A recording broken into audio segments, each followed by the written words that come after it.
On Inside Stuff with Martin Oloja today, we look at 2020 to 2021. That is goodbye.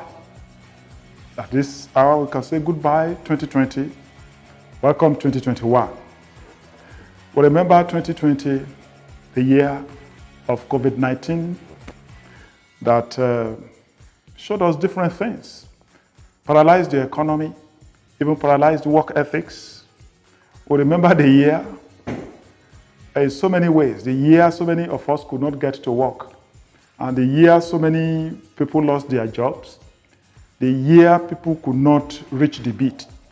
Even those who were talking about you could not beat our reach, but we could not reach the beat because of COVID-19. And the year we could say in Africa and indeed in Nigeria, the most populous black nation on earth, God helped us to even defeat and stop the rage and the move of COVID-19. We thank God for that, but the consequences are there. And then the year 333, 500, 600, we don't know, disappeared. Before that time, the year of EndSARS, which taught us some lesson. The year even had evidence, became fake news, according to some state actors. Even when international news media, local news media showed evidence, they will say, no, it's fake news. What a year, 2020, what a year. But no matter what, it also has taught state actors some lessons that you can't kill digital evidence. Digital evidence everywhere. We used to hear of walls having ears, but now digital ears are all over the place. There is no hiding place for people who like to steal public fund. There is no hiding place for people who would like to use propaganda to say even hard evidence is fake news. There is no hiding place. It's the age of transparency, and these are the lessons that state actors and others need to learn. That 2020 has taught us some lessons. COVID-19 has taught us how to behave, how to live well, how to use simple hygiene to defeat even a pandemic. It has taught us, these EndSARS people, young people that they try to denigrate, that they can be more organized and there can be organization. There can be some competence that those young ones, EndSARS protesters, organized. They were very organized. They planned and the state shook. When they struck, the state shook. Yes, they used hoodlums to pollute the message, but the message was very loud and clear according to our own president. We heard you loud and clear. Yes? What they heard till tomorrow, we don't know what they are doing with what they heard.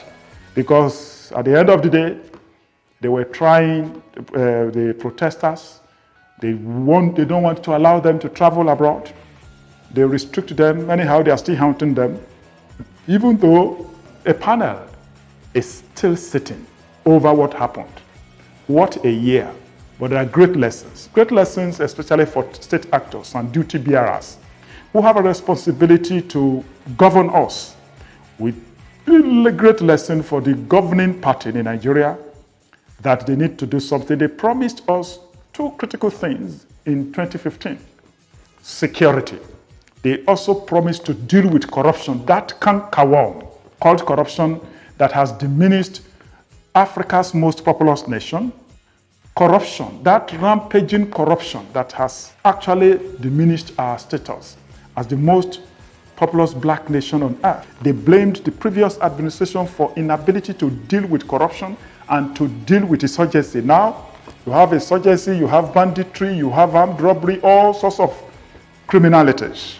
Some commentators are even asking whether the leadership is demented or just indifferent. When commentators are getting to that level, it means that we are running out of patience. We are becoming impatient with the leadership of the country. Therefore, since they cannot secure the country, they cannot deal with corruption, the head of the anti-corruption agency, the apex anti-corruption agency, the EFCC, is even facing corruption charges. It's a very serious matter. And I think we need to just advise the leadership to concentrate on something that everybody is talking about, and Guardian writes about every week. Federalism is the answer after all, as Guardian writes every Thursday. This is the 8th edition. I'm talking about restructuring of the federation. Wherever two or more are gathered in the name of Nigeria, we'll be talking about federalism. We'll be talking about restructuring the country so that we will get back to where we were before 1966, when the regions were the pivots that we used for development. Before 1966, the Southwest had its own high commission in the United Kingdom. Before even independence, it was that Western region that established the University of Ife. It was seized in 1975, and they seized other universities like University of Nigeria, Nsukka. It was a regional university. Ahmadu Bello University, a regional university. Apart from seizing so many schools, unity schools, they seized the 3 universities. And since that time, 1966, we have been like this, going to Abuja every month to share revenue. No, restructuring is what the leadership of this country should concentrate on. That is the way to go. And that is the only answer to the monumental problems we have, including insecurity and corruption. Let each of the 36 states of the Federation have their own state police. If Katsina State, where these children are missing now, had its own state police, they will have known something about the whereabouts of these school children. No way. State police, this is the time to restructure the operations of the Nigerian police force. This federal police cannot help anymore. Now we are overstretching the army. Say, oh, the army people are the people talking about missing school children. We don't even talk about police at all. It means that everything has collapsed. The security architecture is not working. We need police for internal security, but they are not working.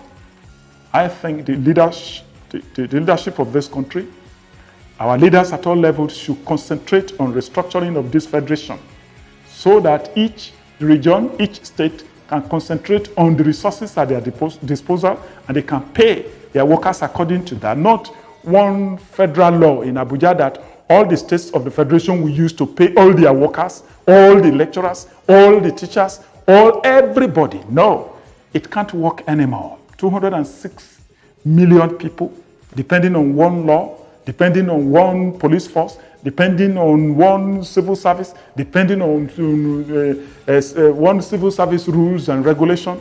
It can't work like that. Therefore, President Muhammadu Buhari should, in 2021, concentrate on restructuring of the federation. That is what everybody is talking about. That is my view. What is yours? Send your opinion to the comments section, and let's continue from there. This is Inside Stuff with Martins Oloja, The Guardian, Nigeria.